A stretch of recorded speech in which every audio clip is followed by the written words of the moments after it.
Bienvenue dans cette nouvelle édition de l'Africa Tonight. Au sommaire, ouverture du Forum de Paris sur la paix. Les acteurs de la gouvernance mondiale sont réunis dans la capitale française. Plusieurs chefs d'État africains y participent. La date des législatives et municipales dévoilée au Cameroun. Elles auront lieu le 9 février 2020. Des élections qui prennent une nouvelle dimension suite à la tenue du dialogue national. Et la deuxième édition de l'Africa Investment Forum s'est ouverte à Johannesburg à l'initiative de la Banque africaine de développement. En ligne de mire de cet événement, le déficit annuel d'investissement dans les infrastructures sur le continent. C'est une diplomatie atypique qui se dessine à Paris à l'occasion du Forum sur la paix. Ces 12 et 13 novembre, les acteurs de la gouvernance mondiale vont échanger sur les crises contemporaines. Une trentaine de chefs d'État et de gouvernement y prennent part, dont plusieurs chefs d'État africains. Un sujet de la rédaction. Un forum pour réinventer le multilatéralisme. C'est tout l'objet du Forum de Paris sur la paix qui s'ouvre dans la capitale française. Des débats et des échanges pour imaginer les solutions de demain et maintenir la paix. Changement climatique, inégalité, désinformation, cybercriminalité, autant de thèmes sur lesquels plancheront les acteurs de la gouvernance mondiale. La vocation du forum est de faire de la gouvernance par le bas, d'agir là où les organisations internationales sont empêchées. L'objectif est de capter l'énorme énergie qui existe chez les acteurs qui réclament de la gouvernance. Plusieurs chefs d'État africains, à l'invitation du président français Emmanuel Macron, seront présents à ce rendez-vous pour participer au débat sur la gouvernance, dont le président de la République démocratique du Congo, Félix Tshisekedi, invité d'honneur du forum, mais également le président camerounais Paul Biya, le Cameroun justement qui a enclenché en octobre un processus de réconciliation nationale. Après l'ouverture du grand dialogue national, il y a, et on l'a constaté, un véritable réchauffement des rapports entre le Cameroun et Paris. Le Cameroun est véritablement dans une stratégie qui vise notamment à sortir de l'isolement international dans lequel il s'enfonçait, avec notamment les accusations permanentes des puissances étrangères sur la question des droits de l'homme, sur la manière avec laquelle cette crise anglophone est gérée. Donc on constate qu'il y a un réchauffement des rapports entre le Cameroun et la France. On constate qu'il y a un Cameroun qui manifeste une réelle volonté de revenir sur la scène internationale. Le Paris Peace Forum est également centré autour de projets sélectionnés et présentés lors des 2 jours du sommet. 700 projets ont été adressés en provenance de 115 pays. 120 seront présentés à Paris. 10 seront sélectionnés et soutenus par le Forum sur la paix. Au Cameroun, un décret présidentiel fixe les élections législatives et municipales au 9 février 2020. Des scrutins très attendus puisqu'il avait déjà été reporté à 2 reprises. Élus pour 5 ans au terme du scrutin couplé du 30 septembre 2013, les parlementaires et élus municipaux ont donc bénéficié de 2 prorogations de mandat, dont la dernière allonge s'achève le 29 février prochain. Marie-Colette Babasagana. Au Cameroun, les élections législatives et municipales auront lieu le 9 février 2020.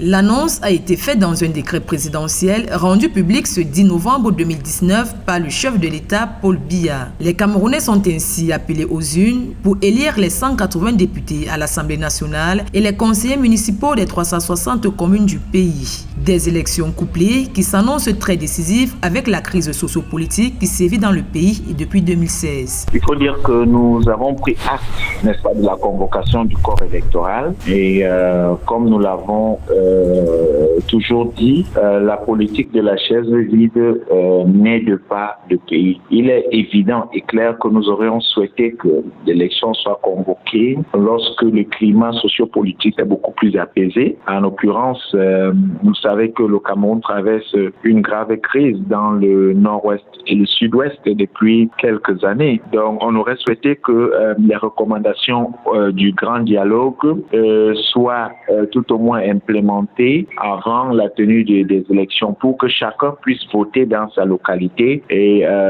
partout où ils se trouvent. Dans les états-majors des partis d'opposition, la priorité avait pourtant été donnée à la modification du code électoral actuel afin de crédibiliser le processus électoral. Une demande qui n'a pas été prise en compte et qui, selon certains observateurs, pourrait avoir un impact sur la participation de certains partis politiques de l'opposition. Nous faisons partie des premières formations politiques à avoir demandé une révision du code électoral et nous avons même participé aux concertations en vue de la modification du code électoral. Ceci n'étant pas fait, nous ne serons, n'est-ce pas, éviter de participer au processus. Si vous voulez prendre part au processus électoral ou éviter de prendre part à l'élection, nous allons prendre part en espérant que si nous obtenons, n'est-ce pas, suffisamment de sièges, nous allons peser de notre poids pour pouvoir modifier les lois. Pour Roger Defoy, la convocation du corps électoral intervient après la tenue d'un dialogue national dont l'objectif était d'apporter des solutions à la crise anglophone qui sévit depuis 2016 dans les régions du nord-ouest et du sud-ouest du Cameroun. La Banque africaine de développement et ses partenaires sont réunis depuis ce 11 novembre à Johannesburg, en Afrique du Sud. La deuxième édition du Forum africain de l'investissement s'est ouverte en présence de près de 2000 délégués en provenance de 109 pays. La BAD veut s'attaquer cette année au déficit annuel d'investissement dans les infrastructures sur le continent, qui reste le principal obstacle à l'intégration régionale, alors que la zone de libre-échange continentale est entrée en vigueur. Écoutez à ce propos le président sud-africain Cyril Ramaphosa qui s'exprimait lors de la cérémonie d'ouverture. Alors, l'entrée en vigueur de la zone de libre-échange continentale connectera 1,2 milliard de personnes avec des marchés de consommation de plus de 1000 milliards de dollars d'ici 2030. Et nous sommes heureux de nos dirigeants qui ont mené l'Afrique dans cette direction. Et aujourd'hui, le président Paul Kagame est le père, en fait, le grand-père. Et il sera certainement l'arrière-grand-père de cette ZECLAF, de cette zone d'échange continentale. Et nous vous remercions, Monsieur le Président Kagame, pour cela. Il s'agira de la zone de libre-échange continentale la plus importante depuis la création de l'Organisation mondiale du commerce, comme l'a dit le président Adesina. Au Bénin, à présent, 63 détenus ont été remis en liberté à la faveur de la loi d'amnistie générale votée et promulguée jeudi 7 novembre par le président de la République, Patrice Talon. Les prisonniers libérés seraient impliqués dans les violences post-électorales consécutives aux élections législatives d'avril 2019, des élections auxquelles l'opposition n'avait pas été autorisée à participer. La loi d'amnistie découle directement du dialogue organisé du 10 au 12 octobre dernier pour tenter de résoudre la crise politique. Et pour en parler, nous accueillons Rigobert Missin-Oun, membre du collectif pour la sauvegarde de la démocratie au Bénin. Bienvenue. Je vous remercie de m'avoir invité. Merci à vous d'avoir accepté notre invitation. Rigobert Missin-Oun, d'abord votre réaction par rapport à cette libération. On imagine que c'est une annonce qui ne peut que vous réjouir ? Malheureusement, non, cela ne nous réjouit pas si tant que cela.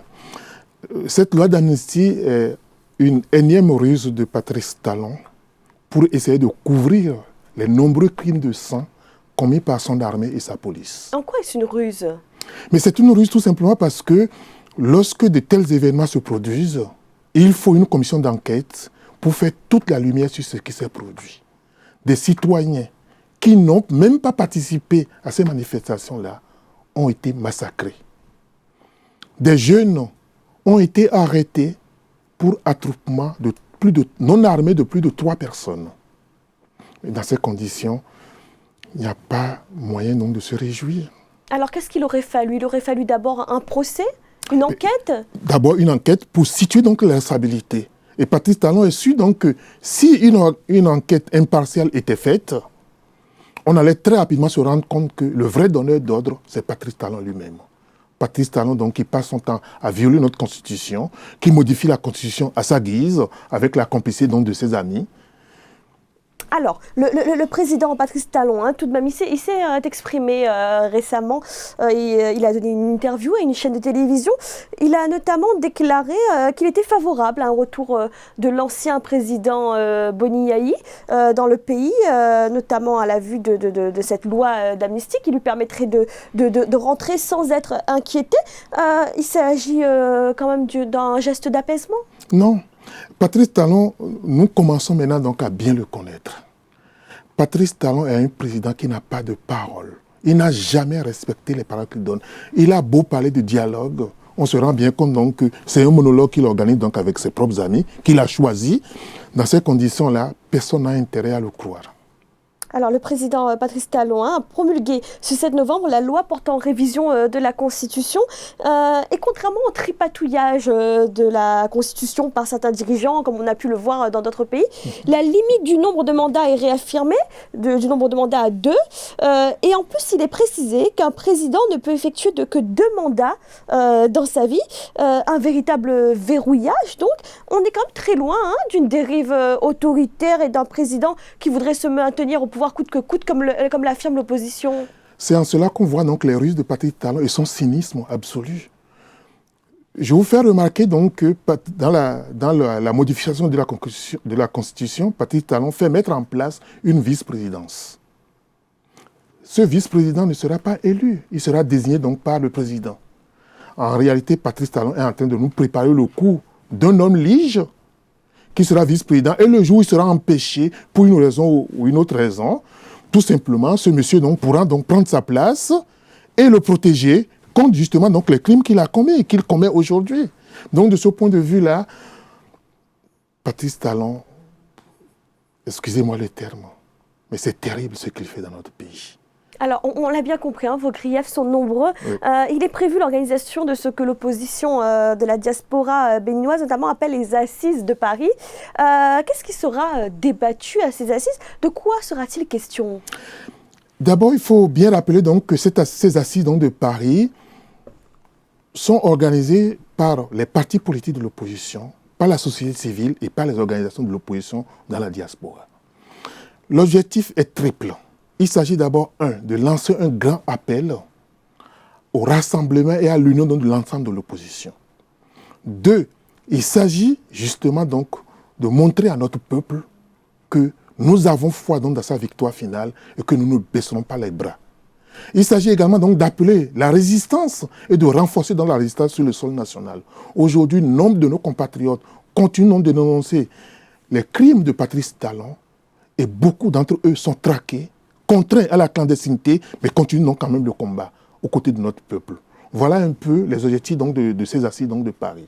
Il sera donc question d'une nouvelle stratégie de lutte qui sera à venir dans les prochaines semaines, prochains mois? Bien sûr, il sera question d'un ensemble donc de problématiques que nous aurons à analyser. Et nous devrons donc analyser également comment, dans la diaspora, nous pouvons plus efficacement contribuer à la résistance, comment nous pouvons aider la résistance et renforcer dans la résistance sur le sol national. Nous avons coutume donc de dire que nous avons beau organiser les plus belles rencontres dans la diaspora, si nous laissons Patrice Talon transformer notre pays en cimetière, la communauté dite internationale ne fera qu'entériner la situation de nos cimetières dans notre pays. Et cela, nous ne pouvons l'accepter à aucun prix. Rigobert Missine-Houn, vous êtes membre du collectif pour la sauvegarde de la démocratie au Bénin. Merci d'avoir répondu à nos questions. Je vous remercie pour m'avoir invité. C'était le journal de la rédaction. Merci de l'avoir suivi. Retrouvez dans un instant une nouvelle édition de l'information.